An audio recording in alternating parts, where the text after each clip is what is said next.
Hi everyone, welcome to section 9. Today we're going to be talking about particle filtering and HMMs. So let's jump right into it with HMMs. So the very first problem has us considering this hidden Markov model. It's really simple here. We have these two hidden states, W1, W2, and we get these observations, O1 and O2. Suppose that we observe O1 equals A and O2 equals B. Using the forward algorithm, compute the probability distribution P of W2 given O1 equals A and O2 equals B. So in the notation of our forward algorithm, we're really computing here the belief over W2. And what we're going to do in this problem is instead of just jumping in and applying formulaically the forward algorithm, we're going to go step by step through the algorithm in each part of this problem. So the very first part of this problem says, let's just compute the probability, the joint probability of W1 and O1 equals A. So we want to compute P of W1 and O1 equals A. Now we can use chain rule here to simplify this down, and we can write this as P of W1 times P of O1 equals A given W1. What's nice about doing this is that these probability tables have been given to us. This is the probability table for P of W1, and here is the probability table of P of O at some time step t given a value of WT. So we already have been given that O equals A, so we know that we're only going to be considering these entries in the table here, but we're not sure what the value of W1 is, and that's because we want to update the distribution for each possible value of W1. So all we want to do now is just plug in the different possible values of W1. So in one scenario, we have W1 equals 0, O1 equals A. If we look at the table here, that's going to be 0.3 times 0.9, which equals 0.27. And P of W1 equals 1, O1 equals A is going to equal 0.7 times 0.5, which equals 0.35. All right, next part says, using the previous calculation, we want to compute P of W2 given W2 and O1 equals A. So again, we want to use that previous calculation. And what were we previously computing? We were previously computing a quantity that relied on W1.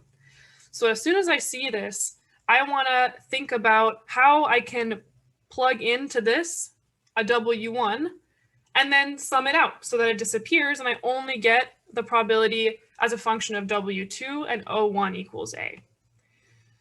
So to do this, let's write down P of W2 and O1 equals A.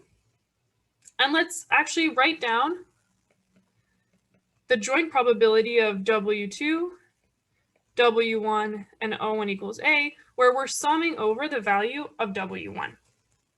Again, just simple probability rules here, nothing too fancy. We can use now our knowledge of probability, our knowledge of chain rule, as well as the structure of this HMM, which again is just this representation of a Bayes net, to simplify this joint probability into a product of conditionals. So let's just apply a chain rule. We're going to have P of, let's say, W1 times P of W2 given W1. Here I want to be explicit that this is a big W and little w. And then times P of O1 equals A given W1. Again, typically you would need to condition on more things here, but here I'm leveraging both chain rule, but also the structure of the HMM. So the independence assumptions that are encoded in our HMM. Okay, so remember our goal was to use the prior calculation. What did we compute before? Well, before we computed this quantity here. we were computing P of W1 and O1 equals A. So I'd like to find somewhere in the current equations this old value because I want to reuse those numbers. And actually what turns out to be really nice is here, this P of W1 and this P of O1 equals A given W1 is exactly equal to that old value that we computed before for a specific value of W1. And so really we can rewrite this as the sum over all W1s of P of W1 O1 equals A times P of W2 given W1. And this is great. We already had this from part A.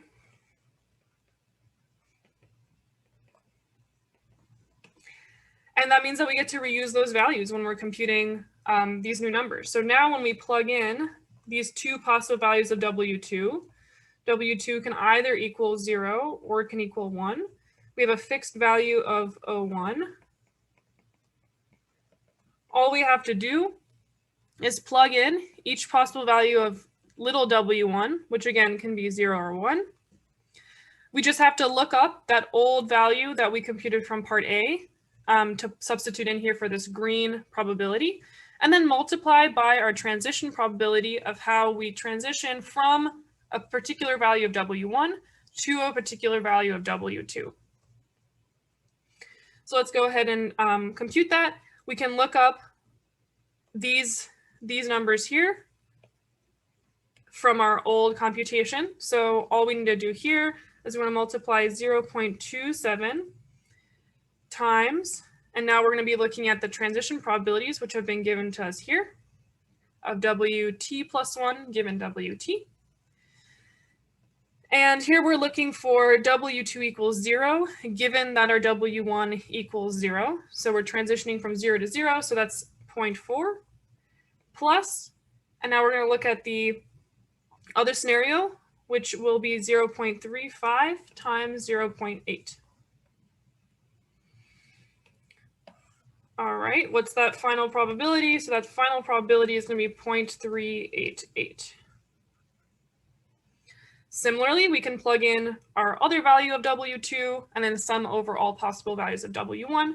That's going to give us 0.27 times 0.6 plus 0.35 times 0.2, which equals 0.232. All right, now using the previous calculation yet again, we want to compute P of W2 and O1 equals A and O2 equals B. So this is this big joint distribution. I'm just going to write that out again here. And what this is really encoding is new evidence. So here at time step 2, we've now observed that O2 takes the value B. And this is new now. We need to now incorporate this evidence of our observation. Now, what I'm going to do here is I'm going to derive this observation update based on just, again, rules of probability and also the structure of our HMM. So one more time, I'm going to marginalize out W1 from this big joint distribution.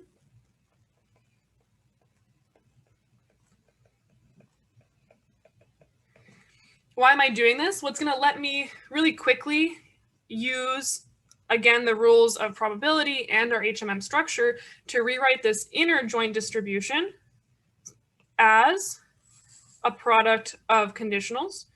So P of W1 times P of W2 given W1 times P of O1 given W1 times P of O2 given W2. Again, where did I come up with this? This is just by observing the structure of our HMM and realizing that, for example, O2 only depends on W2 as its parent. W2 only depends on W1, and O1 only depends on W1. And that's really the beauty of the HMM structure, is it's really simple, and it lets us break down our probabilities into this really nice, easy to work with form. Let's now notice something really nice. notice that this summation is over W1, and W1 only appears here. It actually doesn't appear at all in the probability of observing a new value O2, given that we were at a prior state W2. What's even nicer is that this entire quantity here, this summation over W1, is what we computed in part B. Because in part B, we were exactly computing the joint probability of W2 and observing a value of O1, which was equal to A. So we already have exactly that number. We already have it. And one quick thing I want to note is I was a little sloppy in my notation here, but here we actually have specific values of O1. We have a value of O1 equals A, and we also have a specific value of O2, which equals B. But this is really great because we already have the probabilities that I've highlighted in pink from part B. And all we need to do now is incorporate the new observation, the new evidence we got to update this distribution. So just to rewrite this, what we're really computing now is P of W2 and O1 equals A times our observation of O2 equals B given W2. So all we have to do now is plug things in because we have access to this probability and our measurement model, the model that tells us how likely it is to observe a particular value of O2 given we were at a value of WT has been given to us here too. That's a model that we've had written down. So all we have to do now is query for these specific values. So for each possible value of W2 can take the value of 0 or 1. We already are given what value O2 and O1 both had. These are our past observations. Now we just have to plug each of these into these equations here. And what we'll get is 0.388 is a value that we had here from our prior computation when W2 equals 0 and O1 equals A, times 0.1 is the probability of observing O2 equals B given that we were in W2 equals 0. This is going to equal 0.0388. And then alternatively, 0.232 is the probability of W2 equaling 1 and O1 equaling 2. And then we multiply that by the observation model probability, which is 0.5. So overall, we get 0.116. Okay, cool. So actually what we've been doing here so far is exactly going through these steps. We did our prediction update and we have updated our joint probability, but we need to actually finally compute that belief. And note here, this proportional to symbolizes that we still need to do some normalization. So that's the very last step that we're going to be doing now, where what we really want to be finally computing is the probability of W2 given O1 equals A and O2 equals B. Again, this is just called our belief over W2. That's what we're defining it as. And again, I'm going to write this out very explicitly using our probability rules. This can be rewritten via Bayes' rule as W2 and O1 equals A and O2 equals B, that joint probability. And then we have to normalize by the probability of O1 equals A and O2 equals B. We just computed this probability above. So this is from part C. We have exactly this probability. And then this denominator here, we can compute by, for example, marginalizing over W2. P of W2 and O1 equals A and O2 equals B. All of these entries we have access to, and we can compute. So P of W2 equals 0, given O1 equals A and O2 equals B, is equal to 0.0388 divided by, and we just have to add up the two possible probabilities that we had here. So it's just 0.0388 plus 0.116. And the other probability of W2 equaling 1, given O1 equals A and O2 equals B, is going to be 0.116 divided by the same normalizer. Cool. These are approximately equal to 0.25 and 0.75. Great, that is problem number 1. Let's take a look at problem number 2. So in problem number 2, we are going to be looking at particle filtering and actually a really cool problem, which is called the apprenticeship problem. So here we get to observe an agent's actions in an MDP. So what are observations? They're going to be actions. And we're trying to determine which out of the set of a bunch of policies, pi 1 to pi n, is the agent actually following. Let the random variable pi take values in that set and represent the policy that the agent is acting under. We're only going to consider stochastic stochastic policies, so that A of t is a random variable with a distribution conditioned on st and the policy pi. As in a typical MDP, st is a random variable with a distribution conditioned on the prior state and the prior action. The full Bayes net is shown here. The agent acting in the environment knows what state it's currently in. Unfortunately, however, we, the observer, cannot see the states st. Thus, we're forced to use an adapted particle filtering algorithm to solve this problem. What we're going to do is develop an efficient algorithm to estimate the probability over the policy that the agent is taking, given observing a sequence of actions A1 all the way up to AT at the current time step. So here's the Bayes net for part A.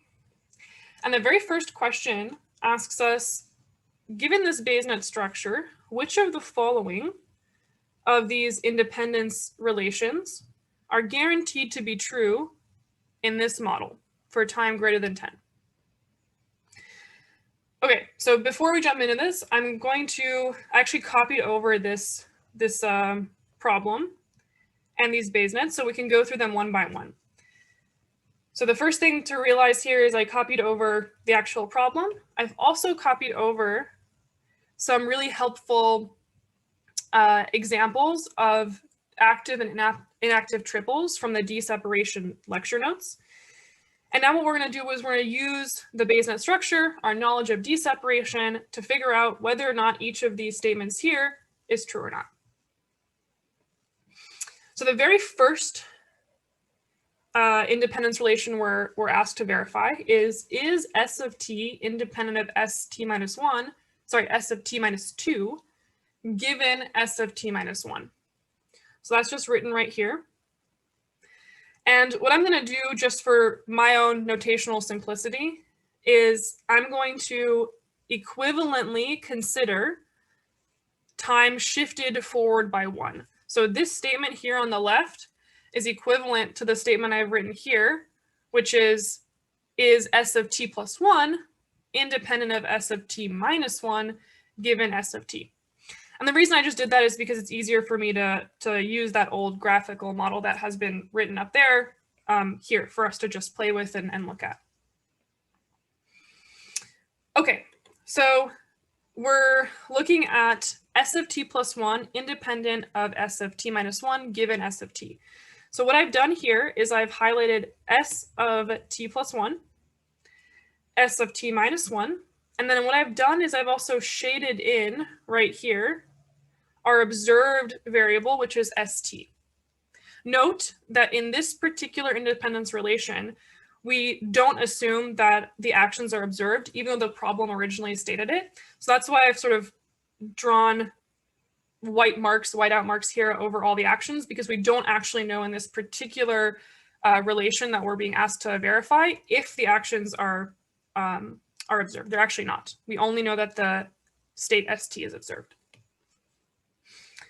Okay, so now that we know this, we want to use our knowledge of d-separation to verify if this is actually true. How are we going to do that? Well, what we need to do is look at all of the undirected paths between s of t minus 1 to s of t plus 1. And then what we want to do is check if each of these paths, when we look at each of their triples, whether or not that overall path is active or inactive based on if the triples inside are active or inactive. So the very first simple path that I immediately see is going from s of t minus 1 to s of t plus 1. That's a super simple path. Now the question is it active or inactive? And this is a causal chain with the middle node observed, which means that it is an inactive triple and an inactive path because the overall path is just that one triple. Okay, what about other ways of getting to s of t plus 1? Remember, when we're trying to verify these independence relations, we really care about finding all ways that we can get from this start node to from this node to this node, and checking if those paths are active or not. And we've checked now one of these paths that go, into s of t plus 1 like this, but what about a path that goes in like that? Well, one path that is particularly concerning is the following. Let's say we go like this from s of t minus 1 to s of t. Then we go this way here to the action t minus 1. Then we're going up to policy pi. Then we're going down to the action, and then we're going up here to s of t plus 1. This path, if we break it down here, when we go from s of t minus 1 to s of t and a of t minus 1, this triple is active. It takes this particular form here. If we look at the next triple along this path, we have this one here that goes through the policy pi. What's the structure of that triple? That triple takes, the next one is this one here. Yeah, so that one has which form? So that is a causal chain. It's also active. And if we go through and we check each of these possible paths, or each of these possible triples along the path, what we'll notice is that we have here an active path. And as soon as we see an active path, we know that this independence relation does not hold. And so immediately we know that this is not true. Okay. What if we had very similar setup, except now we're also conditioning on all of the past actions? So equivalently, here in my diagram, I'm looking at if s of t plus 1 is independent of s of t minus 1, given now I'm shading in s of t, but I'm also shading in all of the actions. Now, nothing has really changed about this original path here. This one's still inactive. But now what's really nice is all of the other paths that, for example, are going through the policy into st plus 1 are also inactive. And that's because here, as soon as we observe the actions, then all of this influence is blocked. We suddenly get inactive paths.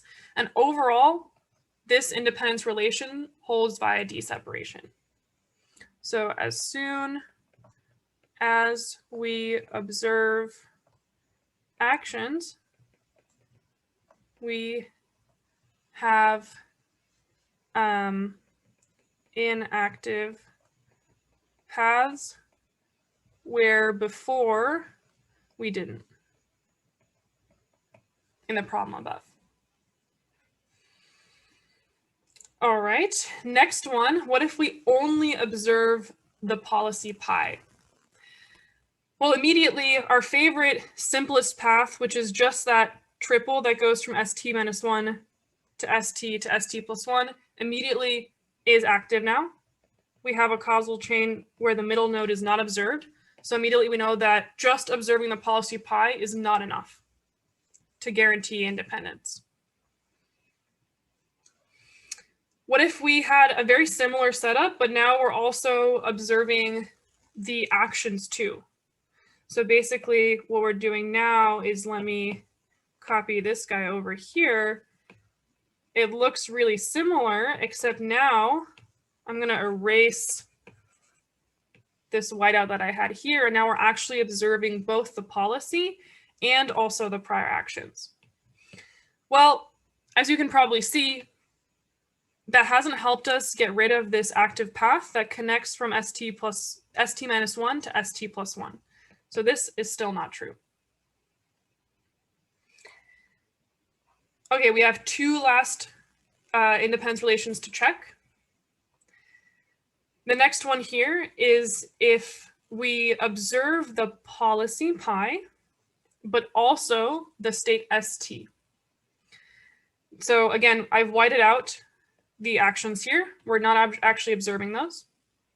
And if we actually run deseparation again, what we'll see is that, nice, because we've observed the prior state st, this is an inactive path.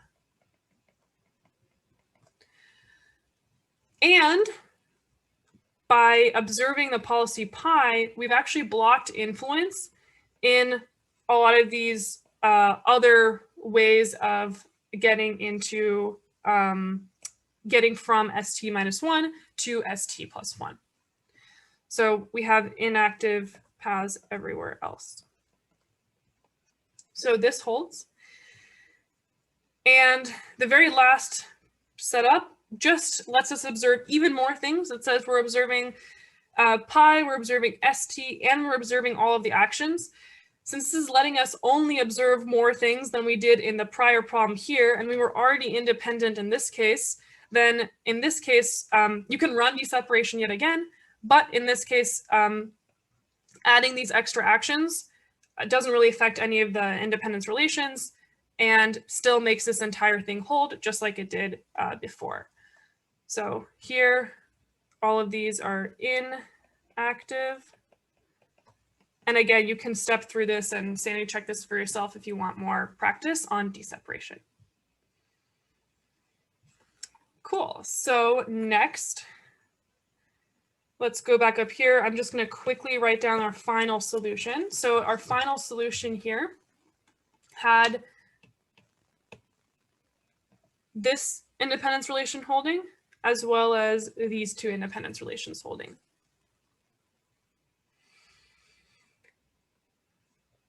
Let me mark those over here too. Cool. Now we want to compute our estimate of the probability of pi given a sequence of observations by coming up with a recursive algorithm for computing p of pi and st given a 1 to t. We can then sum out s of t to get the desired distribution. So now what we're going to do is write out a recursive expression for p of pi and st given a 1 to t in terms of the conditional probability tables in the Bayes-net above. So I just copied this problem down here so we have more space to write. And I've also copied over our Bayes-net. It's a little small here, but hopefully that'll be useful enough for us. All right, so we want to now compute this recursive form of p of pi and st given a 1 to t. So I'm just going to rewrite that here. P of pi st given a 1 to t. Okay, the first thing I'm going to do is, because I want a recursive structure, what I'm going to do really quickly, just for my own sanity sake, is write out p of pi and st given a 1 to t minus 1. I'm going to pull out a of t. Nothing has changed. This is purely a notational thing that I've done here, where I've sort of separated out this compact notation of actions 1 to t into actions 1 to t minus 1 and the most recent action at. Now what I can do is I can use Bayes' rule. Remember, Bayes' rule says that P of A given B is proportional to P of B given A times P of A. And what I'm going to do is I'm going to treat this stuff here before the conditional as my A, and this action that I pulled out as my B in this equation. And I'm just going to apply Bayes' rule. So I'm going to say that this is proportional to P of A of t given pi st and a1 to t minus 1 times P of pi st given a1 to t minus 1. It's just simply applied here Bayes' rule.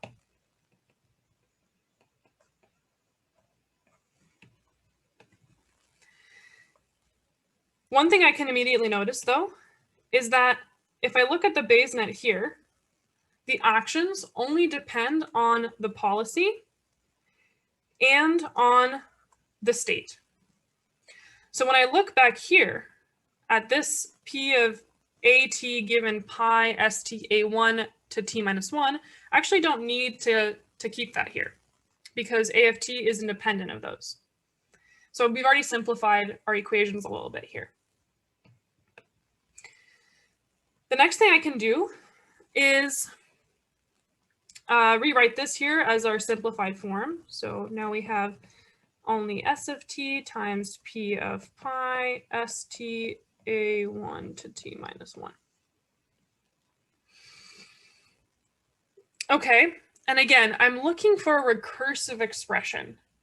So what that's going to start making me think about is if I'm trying to compute something at time t, what I really want is something that takes exactly the same form as this joint distribution here of p of pi and st, but I want it to be all in terms of the prior time step, t minus 1.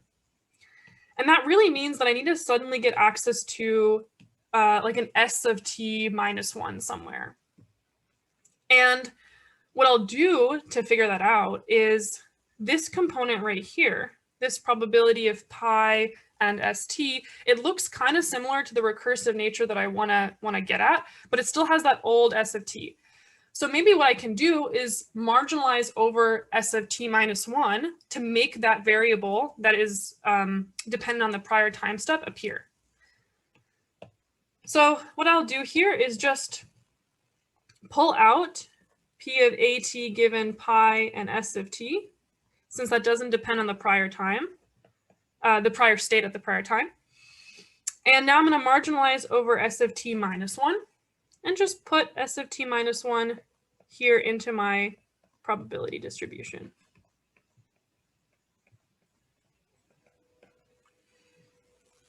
Okay, so here, this is from our Bayes net, and then this is by marginalization.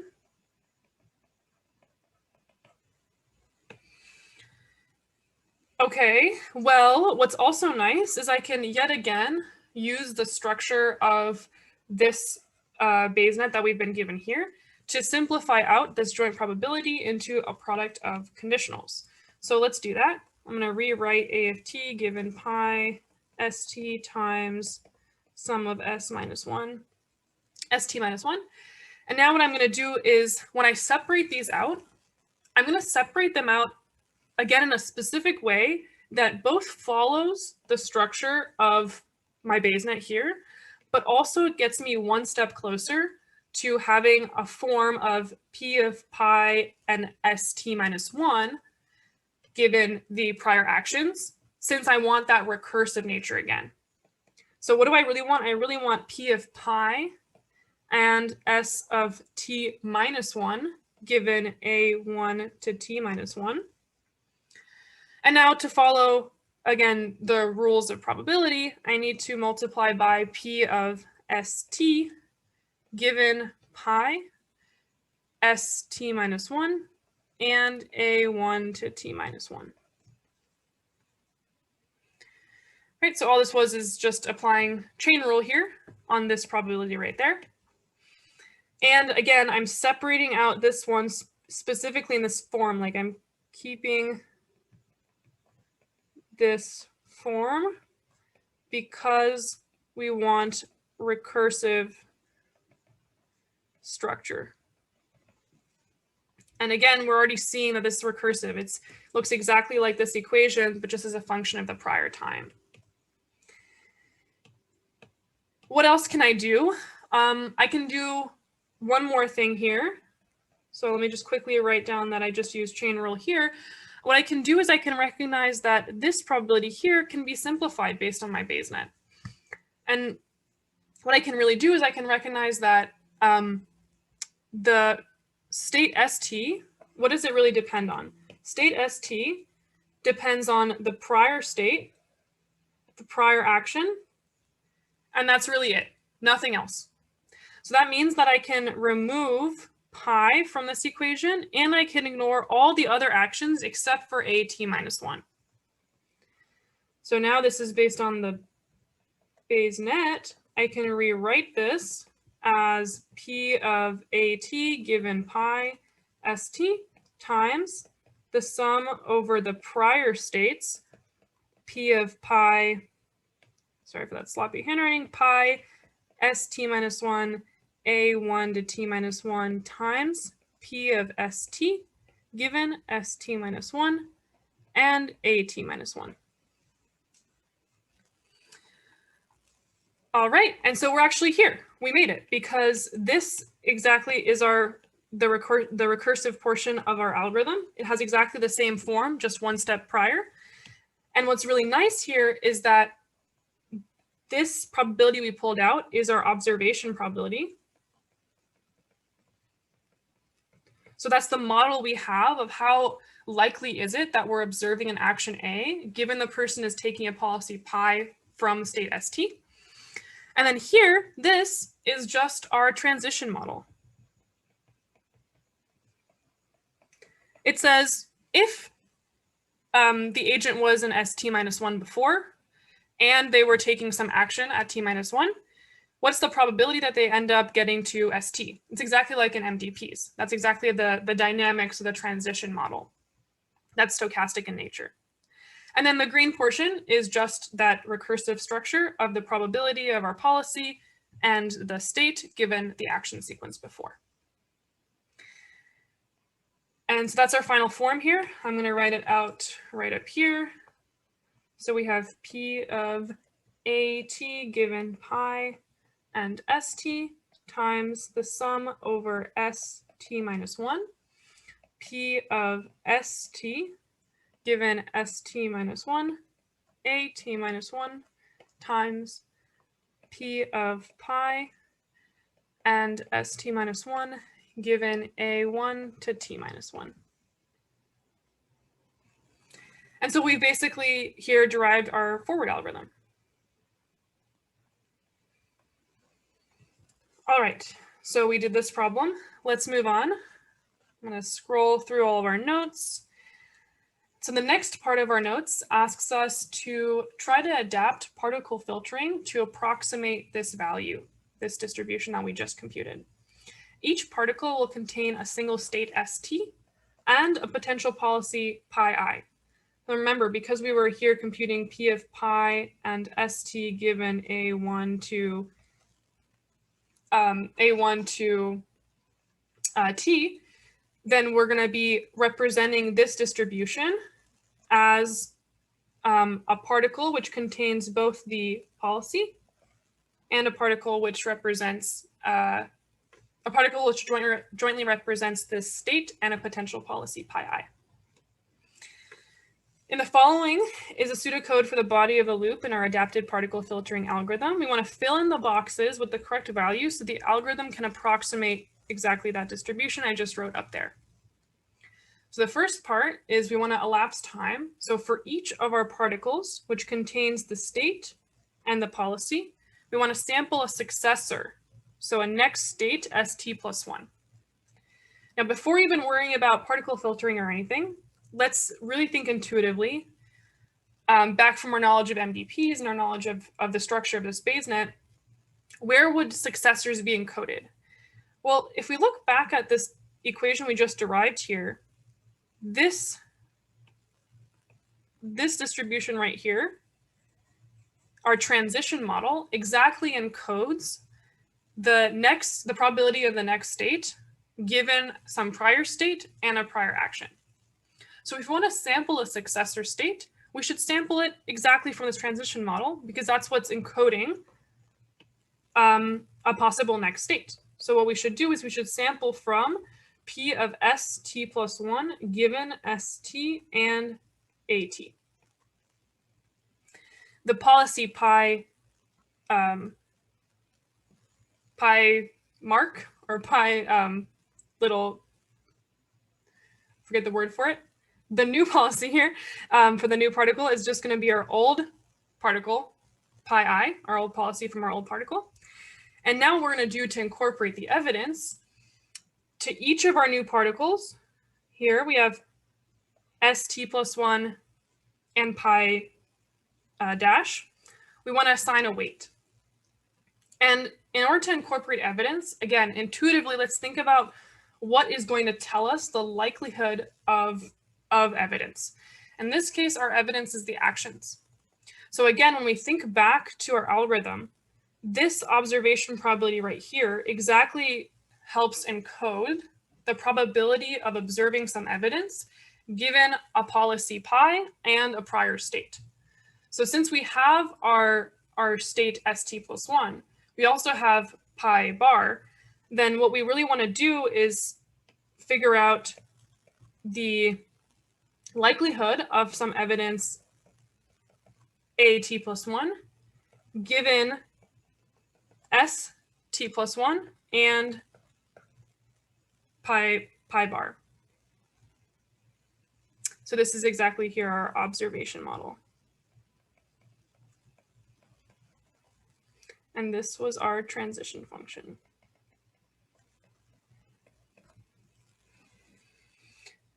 Awesome. And the last step is to resample particles from the weighted particle distribution. Next, we now observe the agent's actions, but also their rewards at each time step. But we still don't know their states. Unlike the MDPs in lecture, here we use a stochastic reward function so that RT is a random variable with a distribution conditioned on S of t and A of t. Here we have our new Bayes-Net. And we notice that the observed rewards do in fact give useful information, since d-separation does not give that a reward at time t is independent of the policy pi given a1 to t. What we now want to give is an active path that connects RT and pi when a1 to t are observed. Our answer should be an ordered list of nodes in the graph such that they look something like, S of t plus 1, so on. Okay, so what do we want? We want active path from R of t to pi when we also have, we're also conditioning on a1 to t. So R of t is here, pi is over here. And then this plot already has all of the actions being conditioned on. I'm also just going to draw some of these old actions here and the old rewards that we're also conditioning on. All right, so if we look at this graph, what we really want to do is find that active path. And so there's a bunch of paths that help get us to RT. Like, you can go like this, or you can go like this.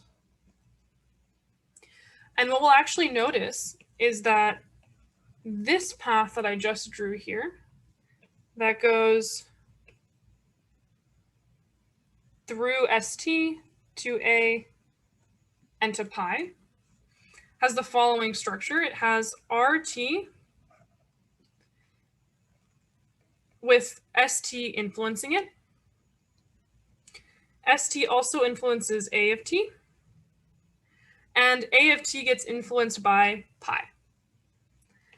Which of these are observed? We get to observe RT and also AT. And what we'll notice, again, here I've copied over some of those useful triple structures and whether or not they're active or inactive.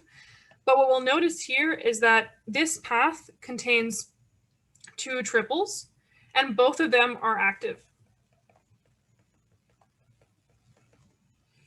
So this is actually an active path. We found one that satisfies what this problem is asking us for.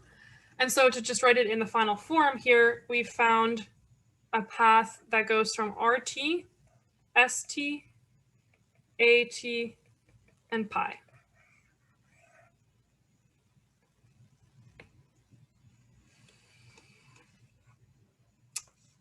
Now, we're only going to observe the sequence of rewards and no longer the sequence of actions.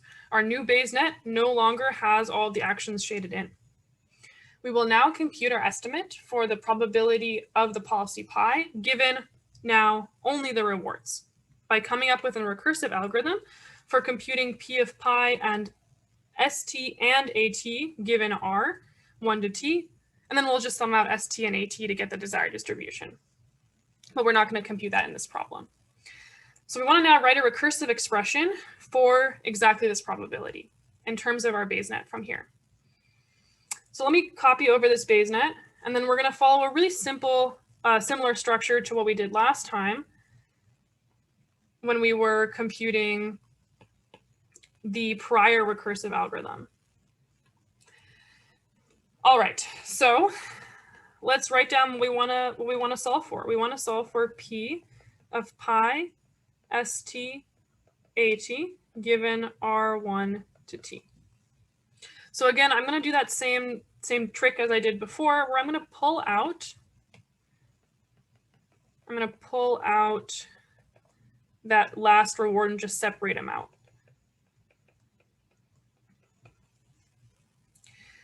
I'm going to use Bayes' rule again here. So I'm going to, again, use the fact that P of A given B is proportional to P of B given A times P of A. And I'm going to rewrite this, this right-hand side as proportional to P of RT given R1 to T minus 1, pi ST and AT, times P of pi ST AT given R1 to T minus 1. So again, this is representing my A here, and this is representing my B. Using the structure of our Bayes net, we can see that the rewards only depend on the state and the action. So we actually don't need to maintain all these prior rewards or the policy. So this can be simplified as P of RT given ST AT times P of pi ST AT R1 to T minus 1. Yet again, let's think back how we thought last problem, and we think to ourselves, we want a recursive structure. So I have T minus 1 here in this probability distribution that looks really similar to the current one I have, but I want to get those T minus 1s here in the actions and the states to truly have it be recursive. So to do that, I'm going to do a marginalization trick where I'm going to sum out ST minus 1 and AT minus 1. Sorry, I'm going to sum out S of T minus 1 and A of T minus 1. And that will let us suddenly appear both those variables in our joint distribution. And that will let us start massaging the equations into a form that actually looks recursive. So I'm going to pull out the reward at time t given S of T and A of T. It's not going to depend on the prior states or actions, so I can pull it out. And then I'm going to have two summations, one over ST minus 1, the other over AT minus 1, where I'm going to put those into this probability distribution with pi ST AT, and now I'm going to have S of T minus 1 and A of T minus 1, given R of 1 to T minus 1. Cool. We can yet again use Bayes' rule, and we can yet again use chain rule here. And we're going to separate out this big distribution into a product of conditionals. That product of conditionals is going to help us pull out exactly that P of pi and S of t minus 1 and A of t minus 1 given R of 1 to t minus 1, which is exactly that recursive structure we want.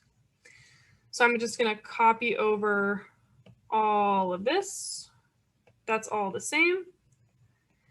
And now we're going to use chain rule and the structure of our Bayes net together to come up with a simplified version. So first and foremost, let's apply our chain rule to extract out S of t minus 1 and A of t minus 1 and pi given R of 1 to t minus 1. We can multiply this by P of st and at given pi and S of t minus 1, A of t minus 1, and R of 1 to t minus 1. So this is already looking good. We're having that nice recursive structure here.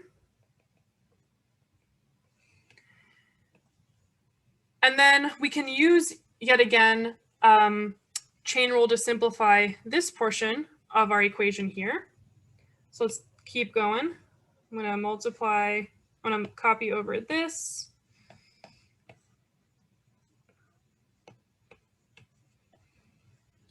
Equations are getting smaller, but that means we're close to getting done.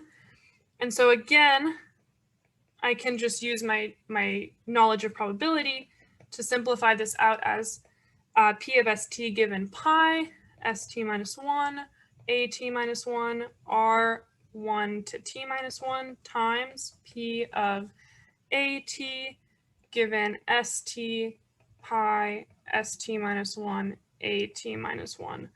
And then we have one more entry to put in here.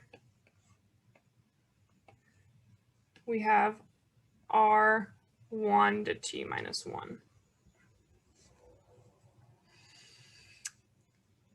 Let's see if our Bayes net can help us simplify anything here.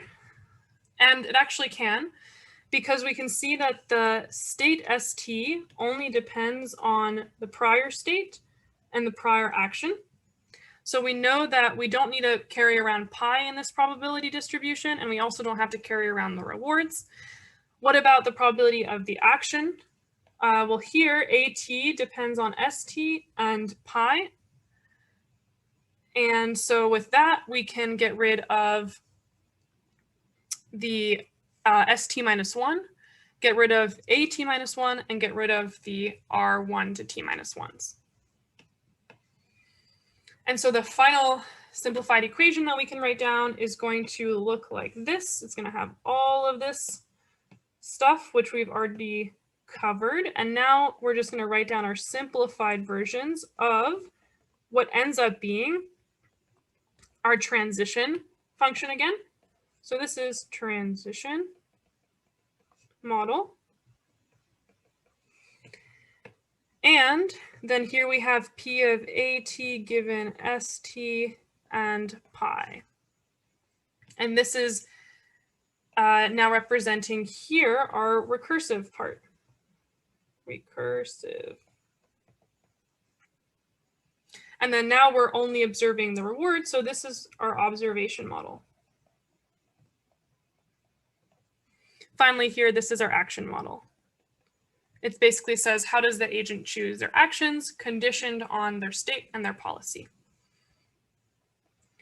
So we've broken down this original probability into this really nice recursive structure that makes updating these distributions a lot more clean. Finally, we now want to adapt particle filtering to approximate this value. Each particle is going to contain a single state st, single action at, and a potential policy pi I. Why is that? It's again because of the structure of our probability. So we're representing each of these entries here as part of our particle. The first thing that we need to do is we need to elapse time in our particle filtering algorithm. So for each particle st, at, and pi I, we want to sample a successor state.